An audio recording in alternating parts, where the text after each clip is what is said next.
तर तुम्ही बघू शकता लोक आपल्या देवाची काहीच काळजी करत नाही. बसमध्ये पावसात कसे बसतात. हा गायबांना हात करतोय. ये दोस्ती हम नहीं तोडेंगे. जय आणि कसे चालत पहा. अच्छा. तर नमस्कार मित्रांनो, जय महाराष्ट्र. परत एकदा स्वागत आहे आपल्या ब्लॉगमध्ये.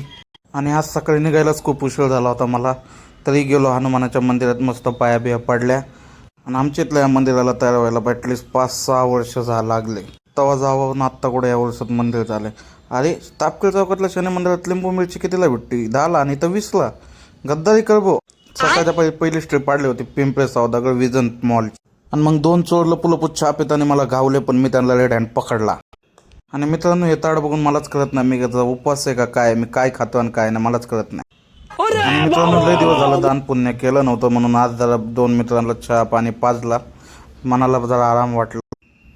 4-5 दिवसानंतर आज सूर्यदेवता कुठं तरी प्रकट झाले होते. मग मी म्हणलो आइये आपका इंतजार था. वो अलग ही लेवल का बंदा. मस्त थंडगार झालं. दुपारी माझ्यासोबत एक किस्सा झाला. एक आजोबा मला म्हटले, बाळा लवकर गाडी घे, मी भिजतोय.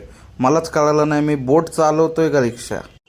जाऊ दे म्हणलं. आणि मित्रांनो, ही क्लिप बघून तर तुम्हाला नक्की वाटलं असेल ह्या रिक्षावाला म्हणजे माझ्याकडं रिक्षाचं परमिट आहे का बसचं परमिट आहे.